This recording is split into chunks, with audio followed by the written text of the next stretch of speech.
Kim নামের এক cartoon আর্টিস্টকে দেখিয়ে গল্পের শুরু। সে বাসায় বসে কার্টুন গল্প তৈরি করে, তবে প্রত্যেকবার সে ঠিক সময় মতো গল্প লিখে সাবমিট করতে পারে না। এর জন্য স্টুডিওর ম্যানেজারের কাছ থেকে বকা শুনতে হয়। আজকেও একটা গল্প সাবমিট করার কথা, কিন্তু এখনো গল্পের শেষটা লেখা হয়নি। এমন সময় তার স্ত্রী মিন এসে তার মাথায় একটা আঘাত করে। বাসার কারেন্ট বিলের টাকা রেখেছিল, কিন্তু সেই টাকা কিম খরচ করে ফেলেছে। তাকে কোনো রকমে বুঝিয়ে শুনিয়ে শান্ত করে।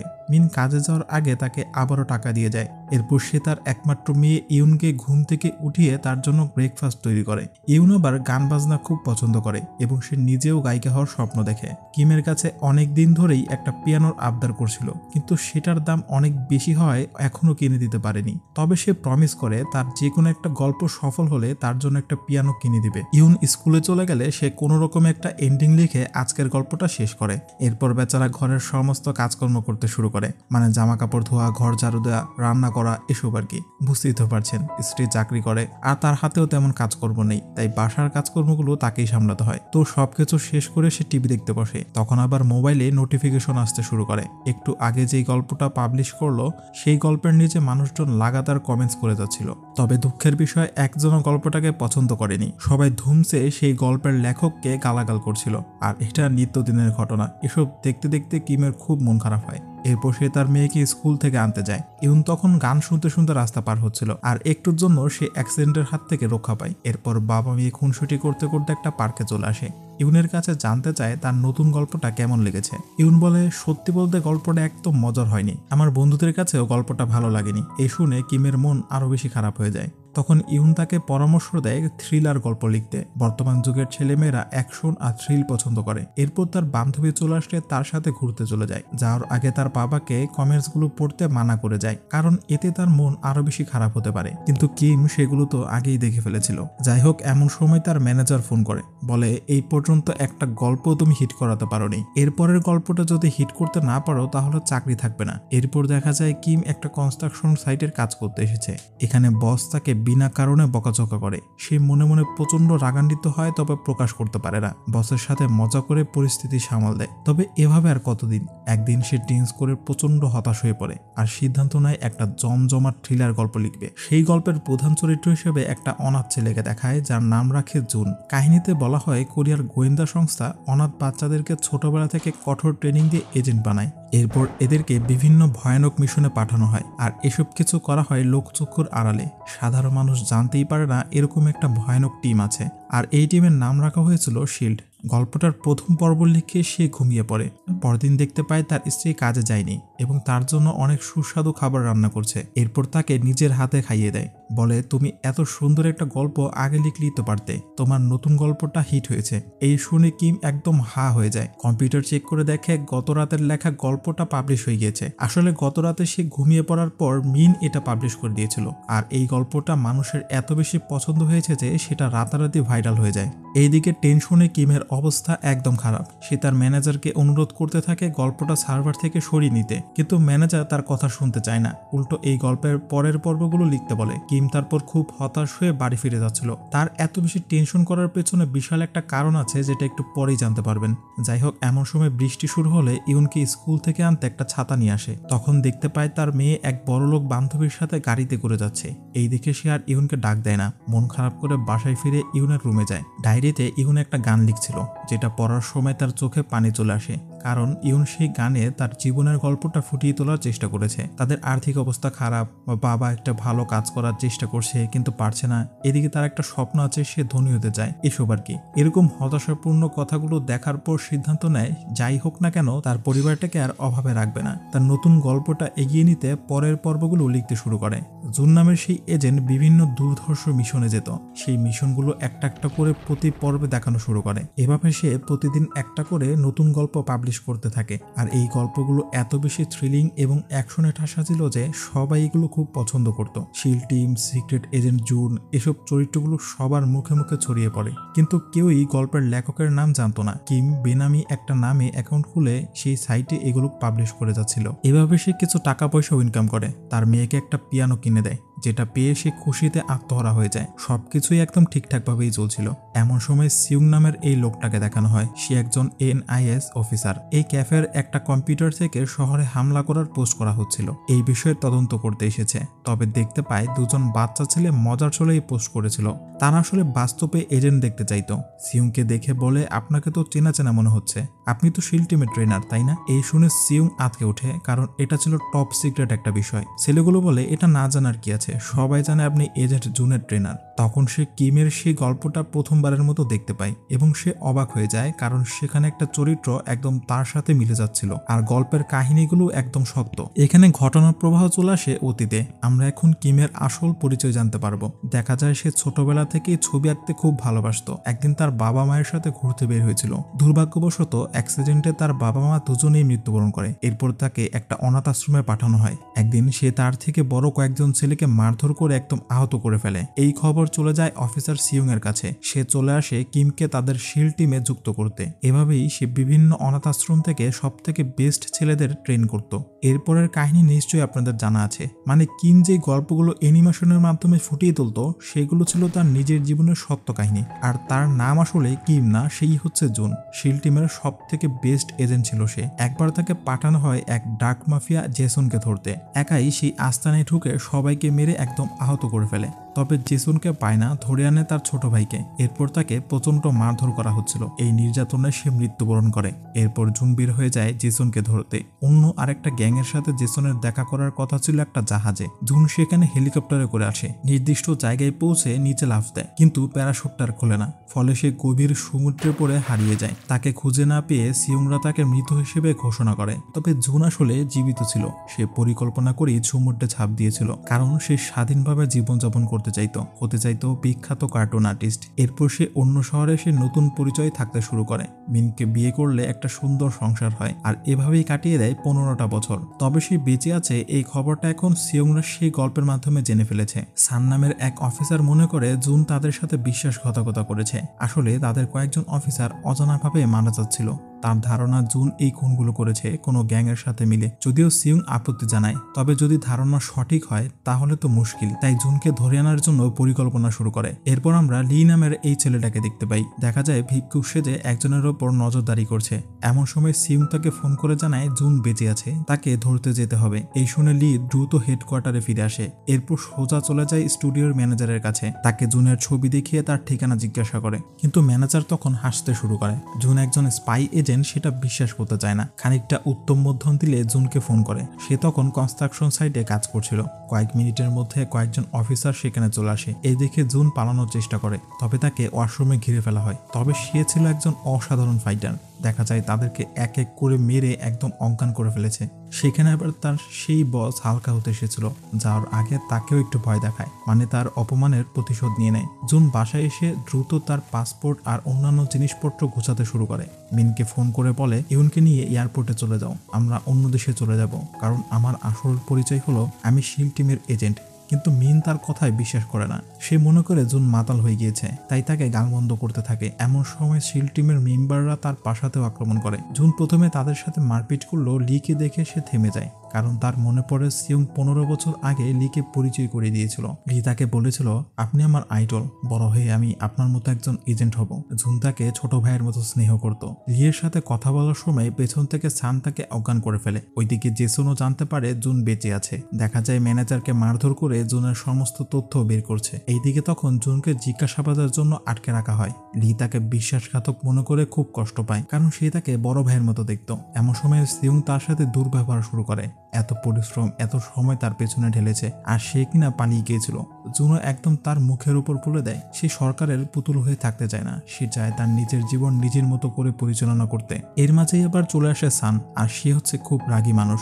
জুনকে জিজ্ঞেস করতে থাকে সে কোন গ্যাংস্টারের সাথে হাত মিলিয়েছে, কিন্তু জুন তো এসবের কিছুই জানে না। কিছুক্ষণ পর জুনের ফোনে মিনের একটা কল আসে। রিসিভ করতেই অপর পাশ থেকে জেসন তাকে বলে, তোর স্ত্রীকে জীবিত দেখতে চাইলে সিউংকে আমার বলার ঠিকানাতে নিয়ে আয়, সময় মাত্র 30 মিনিট। 1 31 মিনিট থেকে প্রতি মিনিটে একটা করে আঙ্গুল কেটে রাখবো। এ শুনে জুনের মাথা খারাপ হয়ে যায়। লিকে বলে আমি সব স্বীকার করতে রাজি, তবে কথা বলবো শুধু সিয়ং এর সাথে। এরপর সিয়ং তার কাছে সবকিছু জানতে আসে আর তখন সে তার উপর আক্রমণ করে কলমটা নিয়ে নেয়, তার হাত করা খুলে সিয়ংকে পরিয়ে দেয়। সানরা এসে দেখে সিয়ংকে গান পয়েন্টে জিম্মি করে ফেলেছে। এরপর তাদেরকে সেই রুমে আটকে দিয়ে সিয়ংকে নিয়ে বের হয়। পেছন থেকে লি তাকে আটকানোর চেষ্টা করে, তবে জুন তাকে ঘুষি মেরে বসিয়ে দেয়। এরপর একটা গাড়িতে করে তারা বেরিয়ে যায়, তবে তাকে ধরার জন্য সান একটা টিম পেছনে লাগিয়ে দিয়েছিল। জুন বুদ্ধি করে একটা সুড়ঙ্গের ভেতর গাড়ি দাঁড় করায়। অফিসাররা সেখানে আসলে জুন সুযোগ বুঝে তাদের উপর ঝাঁপিয়ে পড়ে, তবে তার উদ্দেশ্য এদের মেরে ফেলা নয়, তাদের অজ্ঞান করে অন্যর একটা গাড়িতে উঠে যেতে শুরু করে। তবে দেখা যায় তাকে ফলো করছিল জেসনের এক লোক।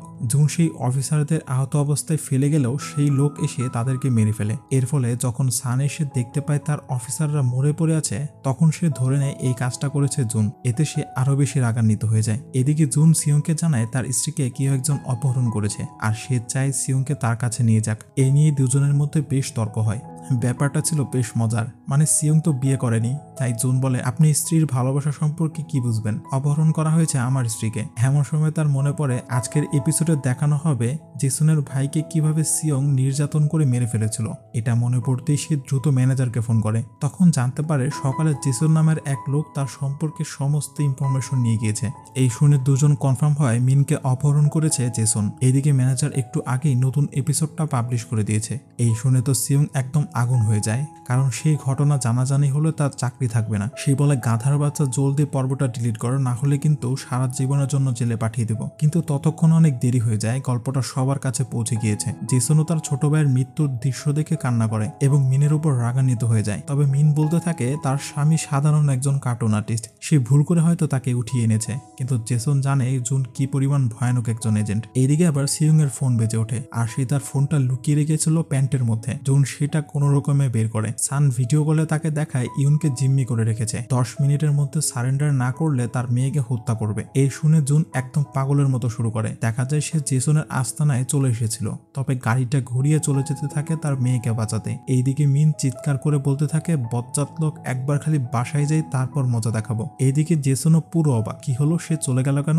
তখন জুন ফোন করে বলে তুই ভাই আরেকটু সময় দে, আমি একটা গুরুত্বপূর্ণ কাজ শেষ করেই ফিরে আসছি। এরপর সে তার স্ত্রীর জন্য কান্না করে, বলে সে খুব ভালো একজন মেয়ে, আমাকে অনেক ভালোবাসে। কিন্তু দেখা যায় মিন তাকে অকথ্য ভাষায় গালাগাল করছে। এরপর সে বুদ্ধি করে একটা মদের বোতল ভেঙে সেই কাঁচ দিয়ে তার বাঁধন খুলে ফেলে। অপরদিকে ইউনকে নিয়ে আসা হয় একটা সেফ হাউসে। এখানে লি একদমই বিশ্বাস করতে চায় না জুন কাউকে খুন করেছে, কিন্তু সান তার কথাতে একদম অটুট। সে ইউনকে চেক করাচ্ছিল, তখন লি তাকে একটু সাইডে নিয়ে যায়, জুতো থেকে মোবাইলটা বের করে নিজের কাছে রাখে, কিন্তু সানকে বলে ওর কাছে কোনো মোবাইল নেই। এরপর তাকে নিয়ে ওয়াশরুমে যায় আর সেই জানালা দিয়ে পালিয়ে আসে। এরপর জুনকে মেসেজ করে একটা ঠিকানায় চলে আসতে বলে। জুন রকেটের গতিতে সেই স্থানে পৌঁছায়, দৌড়ে গিয়ে তার মেয়েকে জড়িয়ে ধরে। এমন সময় লি এসে তার পিস্তল তাক করে। তখন ইউন তাকে একদম ইমোশনাল করে দেয়। সে বলে বাবা যখন ড্রিঙ্কস করে মাতাল হয়ে যায় তখন সে আপনার ব্যাপারে অনেক গল্প করে, সে আপনাকে ছোট ভাইয়ের মতো দেখে, সে খুব ভালো মানুষ। কার্টুন একে টাকা ইনকাম না হয় কনস্ট্রাকশন সাইটে কাজ করত, কিন্তু আমাদের বলতো না। এরপর সে লিকে আঙ্কেল বলে তার হাত ধরে, এতে লিয়ের মনটা নরম হয়ে যায়। সিয়ংকে জিম্মি করেছিল কেন জিজ্ঞেস করলে জানতে পারে জুনের স্ত্রীকে কিডন্যাপ করেছে জেসন, তাকে ছাড়ানোর জন্যই এত দৌড়ঝাঁপ। এরপর লি তাদেরকে নিয়ে আসে একটা গোপন আস্তানায়। এই জায়গাটা আগে জুন ব্যবহার করত।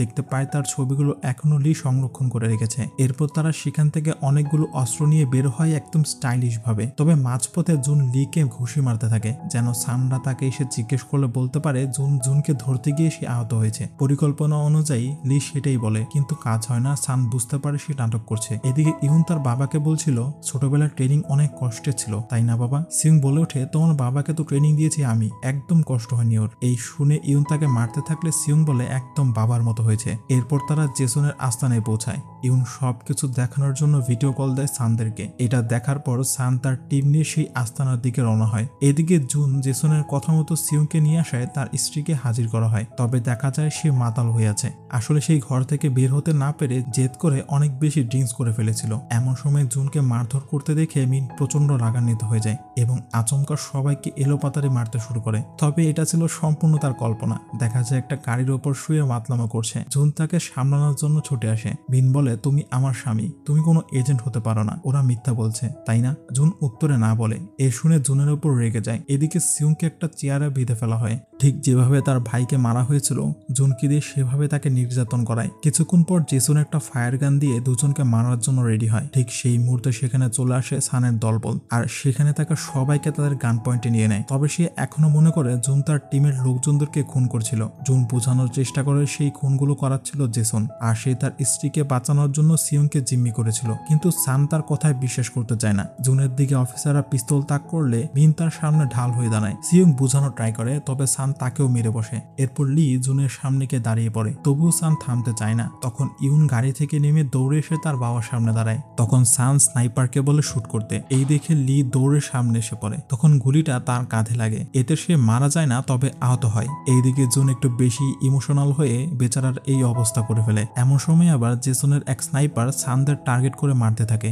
জুন সেই স্নাইপারকে মারতে গেলে জেসন তাকেই উল্টো গুলি করে দেয়, আর সে একদম নিস্তেজ হয়ে মাটিতে লুটিয়ে পড়ে। এই দেখে সবাই হতবাক হয়ে যায়, আর সুযোগ বুঝে তাদেরকে জেসন জিম্মি করে ফেলে। এরপর সানকে বলতে থাকে, তুই আসলে একটা বলদ, জুন নির্দোষ ছিল, অথচ তোর বোকামির কারণে ওকে মারা যেতে হলো। তখন লি আর সিউংও তাকে গালাগাল করতে থাকে, বলে আগেই বলেছিলাম জুন কিছু করেনি। এভাবে তাদের মধ্যে একটা হাস্যকর ঝগড়া হয়। এরপর জেসন মিন এবং তার মেয়েকে মারার জন্য এগিয়ে আসে, আর ঠিক সেই সময় জুন উঠে পড়ে। আসলে সে বুলেট প্রুফ জ্যাকেট পরেছিল। সেই ফায়ার গানে শুট করে বিশাল একটা বিস্ফোরণ ঘটায়। এরপর সানদের টিম গুন্ডাদের উপর ঝাঁপিয়ে পড়ে। তারা একদিকে ফাইট করছিল, আরেকদিকে জুন তার মেয়ে আর মিনকে একপাশে নিয়ে যায়। বুলেট প্রুফ জ্যাকেটগুলো তাদের পরিয়ে দেয়। মিনকে বলে, যদি আমার কিছু হয়ে যায় তাহলে ইউনের খেয়াল রেখো। এই বলে তাকে কিস করে। আর এই দৃশ্য দেখে সিং একদম লজ্জায় পড়ে যায়। এরপর সে ইউনকে বলে, তোমাকে মেয়ে হিসেবে পেয়ে আমি ধন্য, মায়ের খেয়াল রেখো। এরপর সে হিরোর মতো জেসনের গুন্ডাদের মারার জন্য বেরিয়ে পড়ে।